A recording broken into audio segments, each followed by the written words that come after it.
budlelwano lesikhathi eside manje uphila ngaphakathi kumina. And it's very toxic and controlling. Uqale bafletha nami ngalesikhathi ngizwe ngazuthi ngingalala ngabe ngisavuka ekseni. Okukuthi makwenzekile ngavuka ekseni ngathi ngaphindela futhi ngiyolala. Lo mngani wami uhlale eseduze kwami akafuni ukusuka eduze kwami.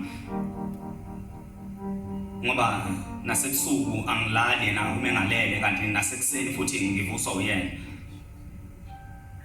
Oh, basically that's my pain and my depression.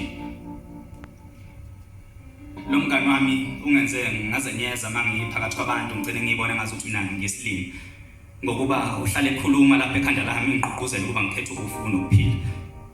Ngiyazama ukuthi ngilwe naye ubusuku nemini kodwa kuze kube manje ngaze ngakwazi ukunqoba ngenxa zokuthi unehlobo nabangani abaphila nabo ngaphakathi kimi, which is my fear and my anxiety.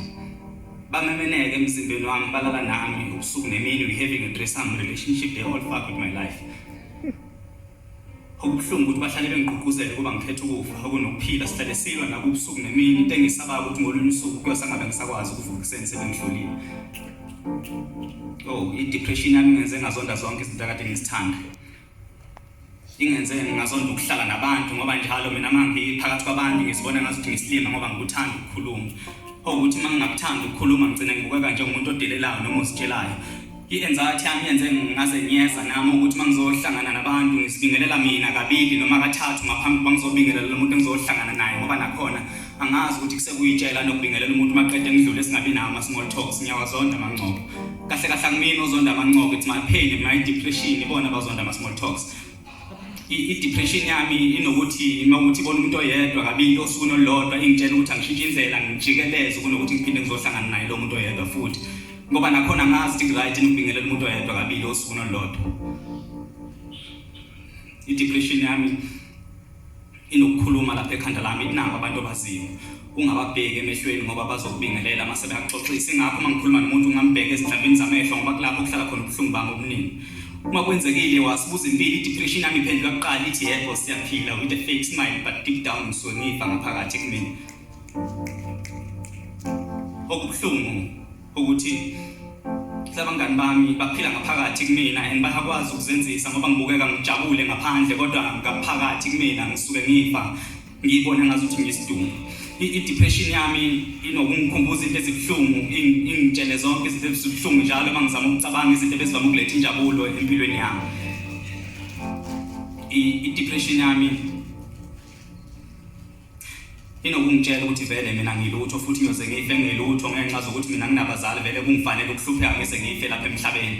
Inokungikhumbuza into ezibuhlungu ezayisho umuntu engangithandana naye ukuthi mina vele anginangqonda ngikwazi ukuzicabangela akekho umuntu ongithanda nokwazi ukungibekezelela ngenhliziyo enginayo emhlabeni. Maqedwe i-depression yami masibeke isithombe sesibhokisi eduze kwami mase ngiyabona umzimba wami usulele ebheke phezulu mase ngiyalizwa iphimbo lami likhuluma ekhanda lami. Ithi uyakubona kufa ngcono kanjani kunokuphila.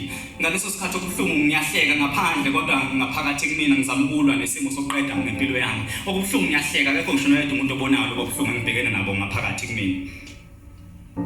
Ukuthi nokuzibuza mihla namalanga ukuthi washonaphi lo mfana omncane wena amaphupho ngempilo. Ukuthi namhlanje umzimba wami usafana nethuna nezinyawo liyazihambela nje lapha emhlabeni. Kwesinye isikhathi nginokuzizwa ngazuthi ngiyintuthwane noma ngenza into ehle kanjani akekho umuntu obona ubuhle kuleyo nto kodwa wonke umuntu ufuna ukungigxoba ngizwe ubuhlungu.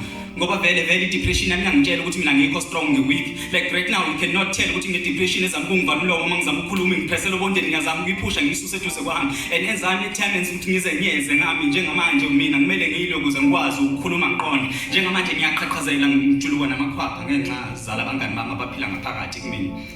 I-depression yami njengamanje yangitshela ukuthi mina njengoba ngikhuluma nani nina aningilalele ngoba akekho vele umuntu ongithandayo. Ngiyayikholwa vele ukuthi akekho umuntu ongithandayo noma ngimtshela ukuthi ngiyagula akekho ngisho noyedwa umuntu ongikholwayo. I-depression yami ngithethela ukuthi namhlanje sodlani soqokani sokwenzana osukwini. Namhlanje nje ithe singagezi futhi singadli ngoba akekho umuntu onendaba nami nozonginaka. Bonke ubudlelwane engizama ukungena kubona akufuni ngisho nokuqala nje ukusebenza ngenxa zokuthi umuntu usuke engazi ukuthi ngizomfaka esithenjini ngizomfaka ne-depression ne-anxiety. Ngiya-understand ukuthi why ubudlelwane bami bungasebenzi ngenxa zokuthi ngine-depression amasizwane nokubangela umsindo, asifuni ukuthethiswa amacala, asifuni ukutshela, sakwazi nje nokubekezela ukuqala ubudlelwane sibishiye sami. Oh, and i-depression yami iyona kahle kahle enza ukuthi izinto ezishiwo umuntu engithandana naye iziphindaphinde leyo nto ekhanda lami ngingalali ebusuku ngicabanga ngiguquke emgubeni feeling like trash. Ngizamile ukubasusa labantu eduze kwami kodwa manje angikwazi ukuhlukana nabo ngenxa zabantu abangishiye empilweni nami engade ngibathanda. Ngenxa zabazali bethu kade sibathanda. Ngenxa zabantu esasithandana nabo basishiya. Ngiqonda ukuthi ngenxa zabangani bethu abangabanga neqiniso ezimpilweni zethu. Ngiqonda ukuthi ngenxa zabangani bethu abahlezi behleba ngathi kubangani babo. Ngiqonda ukuthi ngabantu abasijikelile ade sibathanda kumele besithembe kodwa bahluleka ukuthi sithembe basishiya. Ngiqonda ukuthi ngenxa zabantu abasihlukumezayo, ngiqonda ukuthi ngenxa zabantu esihleka nabo esihlala nabo endlini abasizondayo. Ngiqonda ukuthi ngenxa zabo bonke labantu Kwazi breathe. Ngiyabonga kakhulu.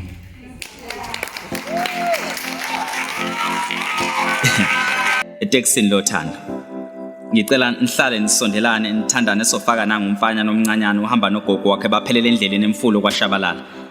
Yathi insizwe incokola sondela dadethu sithandane mhlawumbe sogcina sishadane. Useshilo uMashela. Yashalaza intombi yaqhubeka